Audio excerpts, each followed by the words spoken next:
안녕하세요. 꾸민걸 PC입니다. 오늘은 i5 14600K 기반의 영상 편집용 PC 제작 과정을 소개해 드리겠습니다. 오늘 제작하는 PC의 경우는 영상 편집 실무자님께서 필요로 하시는 사양이 있었고 그 사양을 토대로 재구성하여 제작을 하였습니다. 아무래도 인터넷 최저가 PC에서나 볼 수 있는 부품들은 과감하게 변경을 해서 전반적인 시스템 안정성에 초점을 두었습니다. 작업용 PC의 경우는 정말 라이젠 하이엔드급 CP가 아니라면 아직은 실무자님들은 거의 인텔을 선택하고 계십니다. PC 오프라인 매장인 꾸민걸 PC는 어떻게 조립을 하고 또 제작을 하고 어떠한 안정성 테스트를 하고 출고를 하는지 보여드리도록 하겠습니다. 만약 여러분들도 인텔 기반의 작업용 PC와 구매를 염두를 하시거나 아니면 제작을 염두를 하신다 그러면 오늘 이 영상이 선택에 조금이나마 도움이 되지 않을까 생각이 됩니다. 자, 시작하겠습니다. 먼저 꾸민걸 PC는 여러분들도 아시다시피 재고 상품을 두고 견적을 드리는 게 아니라 바로바로 고객님께서 오케이 하시면은 그때 이제 부품을 수급하고 있습니다. 왜냐하면 제가 만약에 재고 상품을 두고 있다 그러면은 견적을 고객님께서 요청을 하셨는데 아무래도 견적을 짤 때 그 재고 소진을 위한 견적을 짜게 될 확률이 매우 높아지게 되고 그 다음에 부품별로 무상 AS 기간이 있는데 이게 조금씩 다르겠죠. 그래서 온전한 AS 기간을 보장받을 수 없다는 이유 때문에 꾸민걸 PC는 그때마다 물건을 수급하고 있습니다. 이 견적 같은 경우에는 제가 7월 10일 날 이제 견적을 드렸었는데 최종적인 그 결제일은 제가 보니까 7월 26일로 나오더라고요. 아무래도 한 보름 정도의 시간이 흘렀는데 꾸민걸 PC의 견적서의 유효 기간은 사실은 하루입니다. 근데 이제 고객님께서는 아무래도 꾸민걸 PC와 오랫동안 이제 함께 해 주셨고 요즘에는 또 컴퓨터 가격이 스물스물 올라가고 있습니다. 이유 중에 하나가 뭐냐면 일단 소비 쿠폰의 발행이 있죠. 그래서 PC를 또 이제 소비 쿠폰으로 이용해서 구매하시고자 하시는 분들이 많아짐에 따라서 수요가 많이 늘게 되었고 그다음에 이제 아이들 여름 방학이 되었죠. 아무래도 집에 있으니까 엄마 컴퓨터 사주세요 하시는 아이가 되게 많아졌고 그 다음에 이제 업체와 뭐 이런 총판에 관련하여 이제 여름 휴가도 있고 아무튼 여러 가지 정세 때문에 부품 가격들이 조금씩 올라가고 있었고 사실 이 PC 가격도 제가 드렸던 견적보다는 다소 상승에 있었으나 그래도 제가 감내를 하고 이렇게 똑같은 부품으로 제작을 하게 되었습니다. 자, 한번 살펴보도록 하겠습니다. 이렇게 케이스까지 다 왔고요. 부품별로 이제 고객 실무자님이랑 한번 얘기를 하면서 얘기라기보다는 요청하시는 사양을 건네서 받아서 이렇게 다 완성을 했고 보여드리도록 하겠습니다. 자, 일단은 CPU는 14600K입니다. F가 아니라 K가 들어가 있고 그 다음에 벌크 제품으로 저한테 요청을 해 주셨어요. 그렇게 되면 이제 쿨러는 이제 싸제로 이제 구매를 해야 되는 부분들이 있고 아무래도 라이젠 아까도 말씀드렸다시피 아주 그 업무용, 그 작업용으로나 라이젠의 아주 하이엔드급이 아니라면 아직은 인텔이 더 많이들 실무자님께서는 선호를 하시고 좋아하고 계십니다. 이유는 진짜 실무자님들이 더 잘 아시리라 생각이 듭니다. 이 PC는 다시 말씀드리지만 게임용 PC가 아니라 작업용, 영상 편집이라든가 여러 가지 2D 작업하시는 PC입니다. 그 다음에 이제 메모리 같은 경우도 고객님께서 요청을 하셨어요. 보통 이제 32기가로 이제 세팅을 하시는 분들이 많은데 크루셜 제품이고 32기가짜리 듀얼 채널을 구성해서 64기가 애프터 이펙트라던가 아무튼 고 용량을 요구하는 프로그램을 조금 돌리시는 것 같더라고요. 그래서 요거는 그 고객님께서 딱 집어주신 상품이라 이렇게 선택을 했고요. 그 다음에 이제 정품 스티커를 붙여 놓았습니다. 그 다음에 SSD도 이제 고객님께서 픽스해 주신 건데 지금 원체 유명한 모델이죠. 삼성전자 PM9A1 그 다음에 1테라짜리고 무상 AS 기간은 2년입니다. 속도 빠릿빠릿하고 여러분들도 쓰셨던 분들은 잘 아실 거예요. 그 다음에 그래픽 카드 같은 경우에는 용량을 정해 주셨어요. 메모리에 대한 용량은 12기가로 이제 고정을 해 주셨는데 이 브랜드가 아니라 조금 다른 브랜드 조금은 이렇게 어떤 브랜드인지 아실 거예요. 이렇게 제가 이렇게 하는 그 브랜드보다는 조금 저명한 브랜드로 제가 교체를 했고 가격 차이는 그렇게 크진 않았습니다. 그 다음에 상품을 한번 열어보고 있고요. 그래픽카드는 3060 12기가입니다. 현재는 40대는 지금 시장에는 없고 그렇다고 또 50대 가기에는 좀 그렇고 일단 실무장님께서는 아마 여러 기간 동안에 아마 PC를 사용하셨을 텐데 그 중에 이거를 딱 선택하신 것만 보더라도 딱 나에게 맞는 그 PC 사양 이런 걸로 분명히 알고 계셨습니다. 투펜으로 되어 있고요. 그 다음에 파워 같은 경우는 이거는 제가 조금 변경을 한 건데 기본적으로 들어있었던 게 아마 브론즈 제품 650W로 들어있었는데 이거는 제가 750W로 아예 변경을 했고, 보통 이거 같은 경우는 옵션 변경으로 나오지 않는 경우가 되게 많아요. 보통은 650W를 넣어 놓고 뭐 거기서 변경을 해서 750W 있긴 있는데 골드 제품이 아니라 조금 급이 떨어지는 제품으로 넣는 경우가 많은데, 꾸민걸 PC는 부품을 하나씩 이제 수급을 하다 보니까 분명하게 원하는 제품을 딱 초이스를 할 수가 있습니다. 쿨러 마스터 아주 좋은 파워죠. 진짜 대장급이라는 브랜드가 몇 개가 있는데 그 중에 하나, 파워의 명가 쿨러 마스터 제품이고요. 그 다음에 이제 전격 750W입니다. 자, PC 같은 경우에는 750W라고 해서 전체적으로 750W를 다 쓰는 게 아니라 내가 쓴 만큼만 이제 전기세가 나온다 이렇게 보시면 되실 것 같고, 그 다음에 용량이 많으면 많을수록 아무래도 허용할 수 있는 전류량이 많기 때문에 여러 가지 부가 장비라든가 이런 거를 파워의 업그레이드 없이 좀 더 안정성 있게 사용하실 수가 있다 이렇게 보시면 되실 것 같습니다. 그리고 전기세와 관련된 부분을 제가 잠깐 설명해 드리면, 여기 골드라고 나와 있죠. 골드 80 플러스 골드인데 지금 우리가 컨센트에서 꽂아서 쓰는 거는 교류 전기고, 그리고 PC에서 쓰는 거는 직류 전기입니다. 교류에서 직류로 변환해 주는 게 이 파워 서플라이라고 보시면 되실 것 같은데, 이때는 100이면 100 다 이렇게 옮겨지는 게 아니라, 만약에 교류에서 만약에 200W다 그러면 직류에서 200W 이렇게 옮겨지는 게 아니라 약간의 손실이 발생하게 됩니다. 그래서 이렇게 저명한 이제 공신력이 있는 이제 그런 테스터 기관에서 이제 테스트를 하는 건데, 보통 80 플러스다 그러면은 효용이 80%라고 보시면 되실 것 같아요. 만약에 내가 1000W를 쓴다 그러면 한 80% 정도를 20%를 더 내고, 만약에 1200W 정도를 내가 전기세로 빨아들인다 이렇게 보시면 되실 것 같고, 그 다음에 이거에 대한 등급들이 있어요. 뭐 스탠다드, 브론즈, 뭐 실버, 골드 같은 경우에는 약 한 90% 정도의 효율을 갖고 있다. 그래서 전기세 절감도 조금 같은 750W라 하더라도 좀 가능하다 이렇게 보시면 되실 것 같고요. 그 다음에 등급이 높으면 높을수록 아무래도 들어가는 부품이라던가 이런 게 퀄리티가 조금 많이 다릅니다. 스탠다드랑 골드랑은 분명히 달라요. 그래서 조금 더 안정성 있게 사용하시라고 골드 제품으로 넣어놨습니다. 일단은 작업용 PC에서는 1순위는 무조건 안정성입니다. 안정성. 그 다음으로 이제 성능으로 가지, 성능부터 한다. 그거는 이제 게임용 PC라던가 이런 걸로 한번 보시는 게 나으실 것 같고, 일단 실무자님들은 잘 아실 거예요. 기껏 해서 딱 물려놨는데 갔다 오니까는 튕겨져 있어. 그러면은 진짜 환장하죠. 그래서 최대한 안정성 있는 부품들로 구성을 했다. 이렇게 보시면 되실 것 같습니다. 그 다음에 한번 박스를 한번 열어보고 있고요. 자, 이렇게 생겼습니다. 80 플러스, 아까 제가 말씀드렸던 80 플러스 골드 등급입니다. 그 다음에 메인보드는 이제 딱 초이스 해주신 거고요. 에즈락 제품이고 B760M 프로 A 제품입니다. 자, 사실은 저도 이 제품을 그렇게 많이는 선호하거나 하지는 않는데, 어쨌거나 그 실무자님께서 많이 이제 정보에 대해서 많이 알고 계셨으니까 이거는 제가 실무자님 토대로 한번 이렇게 세팅을 한번 하였습니다. 자, 한번 박스를 열어보고 있습니다. 그 다음에 메인보드는 이렇게 생겼습니다. 자, 쿨러 같은 경우는 RT620, 아주 PC 쿨러사의 아주 진짜 듀얼 타워형 공랭 쿨러이고, 아주 TDP도 괜찮게 나오고 성능 아주 잘 뽑아주는, 아주 쿨링 효과가 아주 기대 이상의 쿨링 효과를 보여주는 좋은 공랭 쿨러라고 보시면 되실 것 같습니다. 자, 한번 박스를 열어보고요. 이렇게 되어 있습니다. 쿨러 같은 경우라는 이런 것도 좀 단단한 느낌이 있어요.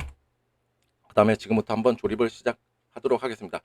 보통 우리가 PC를 제작을 의뢰를 하고 하게 되면 대부분 완제품 위주로 보게 되는데, 꾸민걸 PC는 지금 보시다시피 부품이 어떻게 수급이 됐고, 그 다음에 어떻게 조립이 되고 있는 과정, 박스를 개봉하고 이런 것까지도 다 보여드리기 때문에, 제가 또 1인 그 업체이기 때문에 제가 다 제 손을 통해서 다 출고가 되는 PC입니다. 그래서 제가 기억을 하고 싶지 않아도 다 모든 게 제 머릿속에 다 남습니다. 그러니까 제가 만들어낸 제 자식들이라고 생각하시면 좋으실 것 같습니다. 우선 메인보드에 있는 방열판을 떼고, 그 다음에 이제 SSD부터 장착을 하고 있습니다. 물론 방열판 뒤에는 써멀 패드의 보호 필름이 있는데 그것도 당연히 떼고 장착을 하고 있고요. 그 다음에 이제 요것도 이제 간과하시면 안 되는 부분인데, M.2 나사 같은 경우도 제가 지금 여기 보시면 이 밑에 부분에 없죠. 나사, 사진에는 안 나오는구나. 자, 나중에 추후에 또 SSD를 추가로 장착하시려고 한다. 그러면 나사가 있으면 다행이겠지만 나사가 또 없는 경우라면 또 이걸 어떻게 또 찾고 막 어디 뭐 사러 다니시고 하실 거란 말이에요. 그래서 저는 아예 이 나사를 조립을 해드립니다. 그래서 추후에 SSD를 구매를 하셨다 그러면 장착하고 여기 제가 꽂아드리는 나사 풀러서 이렇게 또 장착을 해주시면 됩니다. 이게 또 조그마한 또 세심함이 있죠. 자, 이렇게 장착을 했고요. 그 다음에 CPU 소켓에 불량이 있는지 없는지 한번 확인을 하고 있습니다. 핀들이 이렇게 다 나열이 예쁘게 돼 있어야지 혹여나 캡을 열었는데 핀이 뭐 휜 게 발견이 되었다. 그러면은 거기서 조립 딱 그만하고 무조건 메인보드 교체로 한번 진행을 하시고 조립을 하셔야지 괜히 휘어 있는 거를 보고 일단은 봤다. 어 괜찮을 것 같은데 이런 느낌으로 절대로 조립하시면 안 된다. 무조건 간에 처음부터 무결성이 확보된 상태에서 조립을 하시는 게 굉장히 중요하다. 이렇게 보시면 되실 것 같고요. 뭐 소켓 핀 확인 같은 경우에는 눈으로 이렇게 봐도 잘 안 보이죠. 그래서 한번 스마트폰으로 찍어 놓고 사진을 확대해서 쭉 보시게 되면은 핀이 이렇게 휘거나 누운 게 한번 딱 보실 수가 있습니다. 그 다음에 이제 CPU를 장착하고 CPU 쿨러 장착을 위한 가이드도 장착을 했습니다. 그 다음에 이제 서멀 그리스를 도포를 하게 되는데 쿨러에서 기본적으로 제공해주는 서멀 그리스가 있어요. 그래도 꾸밀과 PC는 지금 아트릭사의 MX4 서멀 그리스로 지금 도포를 하고 있는데 서멀 그리스란 CPU와 CPU 쿨러 방열판 사이의 열 전도율을 높여주는 역할을 합니다. 이 서멀 그리스의 종류와 도포하는 방법에 따라서도 대폭 CPU의 온도를 낮출 수가 있습니다. 그래서 이 서멀 그리스 같은 경우에는 나 서멀 그리스 도포했다. 뭘로 도포했는데 MX4인가? 오 잘했네. 이런 평을 받을 수 있는 서멀 그리스라고 보시면 되실 것 같습니다. 보통 서멀 그리스의 재도포 기간은 보통 한 3년에서 5년 사이다. 이렇게 보시면 좋을 것 같아요. 그 다음에 메인보드의 CPU, 그 다음에 메모리, 그 다음에 SSD, 그 다음에 쿨러 방열판까지 다 조립을 해서 쿨러까지 장착을 해서 기초 조립을 완료하였습니다. 자, 케이스에 대한 사연이 있는데 케이스는 다크플래시사의 DRX 70 메쉬 정말 작업용 PC 같은 경우에 이 케이스 정말로 많이들 선택을 하시는데 지금 그 정면에서 봤을 때 왼쪽 하단 부분 이쪽에 조금 케이스에 대한 파손이 있었습니다. 너무 마음이 아프죠. 그래도 제가 토요일 날까지는 된다고 말씀을 드려가지고 얘를 이제 다시 이제 물건을 수급해서 완성이 되어 있는데 일단 이렇게 파손이 돼 있어요. 다리가. 그리고 이렇게 돼 있더라고요. 그래서 이제 업체에 다시 이제 제 요청을 하고 오토바이 킥으로 제가 다시 상품을 받았습니다. 킥 비용도 제가 지불을 했습니다. 보통 문제가 생겼다. 초도적으로 불량이 생겼다. 그렇게 되면은 선출고가 안 돼요. 선출고가 안 되고 일단 이 제품을 업체에 보내고 불량 확인 후 이제 새 제품으로 교환을 받게 됩니다. 이럴 때는 대부분 택배로 받게 되는데 꾸민과 PC 같은 경우는 그래도 조금 더 안정성 있게 하기 위해서 일단은 이 제품 같은 경우는 아예 반품 신청을 처음부터 하고 그 다음에 새 제품을 아예 또 주문을 해서 그 시일을 굉장히 앞당기고 있습니다. 어쨌거나 마음 아픈 사연이지만 일단은 오토바이 킥으로 제가 빨리 공수를 해서 다시 조립에 임하게 되었습니다. 그 기간 동안에 제가 뭘 했냐? 일단은 클린 테스트를 먼저 진행하게 됩니다. 클린 테스트, 누드 테스트라고도 하죠. 지금 클린 테스트란 부팅에 필요한 최소한의 장비만을 가지고 부팅을 시도해 본다 이렇게 보시면 되실 것 같고 일단 케이스에 들어가기 전에 이 테스트를 하시게 되면 분량을 먼저 잡고 나서 하는 거기 때문에 만약에 케이스에 다 조립이 됐는데 안 들어와 그러면 또 다 끄집어 내야 되고 또 분량을 찾아야 되는데 여기 이거 먼저 하시게 되면 굉장히 조립이 좀 수월해지니까 여러분들도 한번 클린 테스트 여러분들도 다 하고 계실 거라 생각이 듭니다. 업체분들도 다 하고 계실 거니까 아니면은 날도 더운데 또 다 풀렀다가 막 이렇게 해야 된단 말이에요. 그래서 먼저 클린 테스트 후 이제 케이스에 장착하시는 게 좋다 이렇게 말씀을 드리고 싶습니다. 자 지금은 한번 모니터 화면까지 다 출력이 되어 있는 상태고요. 일단 파워라던가 다 고객님 거 지금 실무자님 거로 지금 부팅을 한번 시도를 해본 것입니다. 그리고 이제 메인보드의 바이오스 버전을 한번 확인해 보니까 6.01로 나오고요. 그 다음에 이제 메인보드 홈페이지에 가보니까 지금 현재 25년 5월 9일 날 올라온 게 있어요. 지금 그러니까는 약 한 7개월 정도 전에 이제 바이오스 버전인데 지금 최신으로 제가 다시 업데이트를 해 놓았습니다. 메인보드 바이오스 업데이트란 소프트웨어적으로 하드웨어의 안정성, 호환성, 성능, 그 다음에 여러 가지 버그라던가 이슈가 있었던 거를 이제 수정을 한다 이렇게 보시면 되실 것 같고요. 여기서도 보시면은 인프루브 뭐 메모리 어쩌고저쩌고 메모리에 대한 호환성과 뭐 안정성을 좀 높였다 뭐 이런 것들이 나와 있다 이렇게 보시면 되실 것 같고 메인보드 제작사에서도 중요하게 여기는 부분이 있습니다. 지금 현재 PC 사용에 아무런 문제가 없다. 그러면은 절대로 업데이트를 하지 마세요라고 권장을 하고 있는데, 이 이유가 뭐냐면 업데이트를 하다가 만약에 실패를 하게 된다 그러면 브릭스 상태, 아주 메인보드가 벽돌 증상을 겪게 됩니다. 켜도 아무런 반응이 없고 이런 경우가 생겨서 또 여러 뭐 제조사 막 AS 센터 막 찾아 헤매고 더운데, 그죠?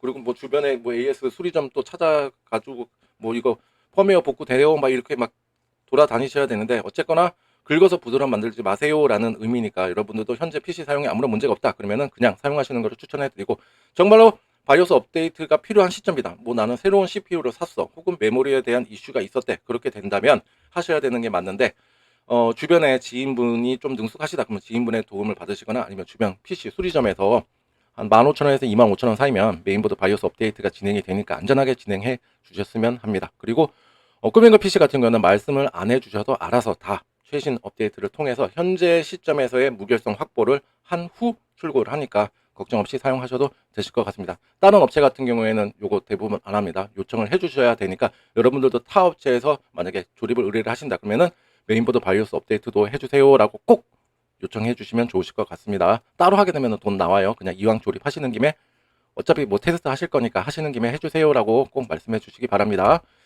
그 다음에 지금은 바이오스 업데이트 중입니다. 절대로 끄거나 뭐 USB 메모리 빼거나 하면 안 돼요. 그 다음에 이제 케이스가 도착을 했습니다. 이제는 파손 없이 이제 새 제품으로 다시 제가 공수를 했고요. 조립 전 내부 사진입니다. 아주 튼실하고 아주 단단한 느낌의 케이스입니다. 자, 먼저 파워부터 장착을 하였습니다. 그 다음에 이제 메인보드 고정핀을 장착하게 됩니다. 메인보드 고정핀 같은 경우에는 메인보드 홀의 개수와 일치하게 꼭 조립이 되어야 합니다. 이유는 일단은 케이스와 메인보드의 안정적인 지지가 있고, 두 번째는 무거운 그래픽 카드의 안정적인 지지, 그 다음에 세 번째는 24핀 파워 케이블이라던가 프론트 패널에 여러 가지 커넥을 연결하실 때 메인보드 뒷판과 케이스에 불필요한 접촉을 방지하기 위해서 이 고정핀은 꼭 홀의 개수와 일치하게 조립이 되어야 합니다. 이 고정핀만 보더라도 얼마나 세심하게 조립을 했는지 알 수 있는 척도이기도 합니다. 간혹가다 24핀 그 파워 케이블 그 위에서 수직으로 누르셔가지고 메인보드 뒷판하고 또 케이스랑 닿아가지고 또 불량 때문에 오시는 분들도 간혹 계십니다. 자, 이제 메인보드에 케이스를 입주를 시켰습니다. 메인보드의 케이스가 아니라 케이스에 메인보드를 입주를 시켰습니다. 그 다음에 이제 조립이 완료된 내부 사진입니다. 깔끔하게 됐죠. 그 다음에 이거는 케이스 뒷면 사진입니다. 이 제품 같은 경우에는 그래픽카드가 3060 12기가가 달려져 있어서 위에 지금 보다는 밑에 부분 슬롯부터 지금 HDMI 제가 하나 열어놨고요. 그 다음에 이제 DP 포트가 총 3개가 있습니다. 그리고 위에도 보시면은 HDMI가 있고 DP도 있는데 이것도 제가 다 활성화를 시켜 놓았습니다. 그래서 이 제품 같은 경우에는 모니터를 최고 6대를 사용하실 수가 있습니다. 자, 한번 보실게요. 자, 일단은 바이오스에서 이 제품 같은 경우에는, 이 보드 같은 경우에는 146K가 달렸음에도 불구하고 초기에는 세팅이 내장 그래픽이 활성화가 안 되어 있습니다. 그런데 영상 편집이라던가 이런 작업용 PC 같은 경우에는 꼭 내장 그래픽에 CPU가 있는 것을 사셨다 그러면 내장 그래픽을 꼭 활성화를 시켜 주셔야 되는데, 얘는 기본값이 비활성화예요. 그래서 제가 다 활성화를 시켰고 포트까지도 다 열어놨다, 이렇게 보시면 좋으실 것 같습니다. 지금은 다 메모리 속도라던가 이런 거 다 정상적으로 잡히고 있고요.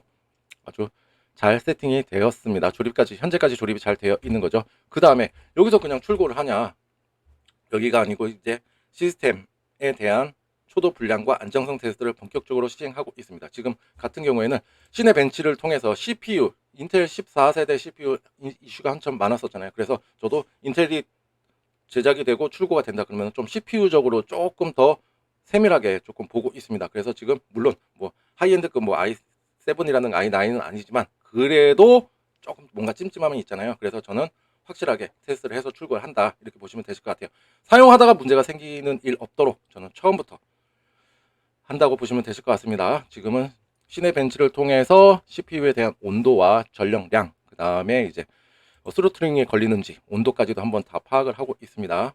그 다음에 이제 펌마크, 그래픽 카드에 대한 온도 체크와 그 다음에 성능, 그 다음에 파워에 대해서 한번 부하를 걸어줘서 얘가 조금 뭔가가 문제가 있어서 좀 딸리거나 아니면 헉헉거리지 않나 요걸 테스트한다고 보시면 되실 것 같아요.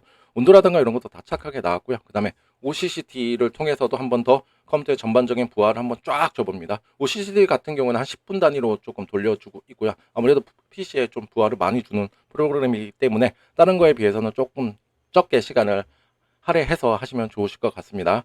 대부분 문제가 있다 그러면 대부분 여기에서 걸리는 경우가 되게 많아요. 뭐 파워가 나간다거나 뭐 이런 경우들은 대부분 OCCT에서 검출하는 경우가 굉장히 많습니다.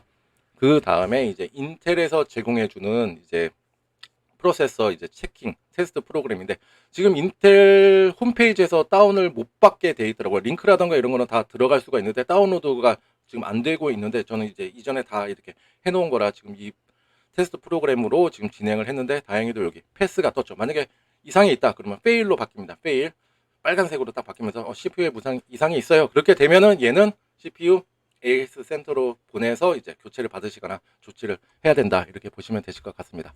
자, 오늘은 이렇게 그 영상 제작을 하시는 컨텐츠 제작을 하시는 진짜 실무자님께서 저한테 보내주신 그 초안의 견적을 가지고 그 다음에 수정 보완해서 조금 더 안정성 있는 PC를 만들기 위해서 한번 제작을 해봤는데요.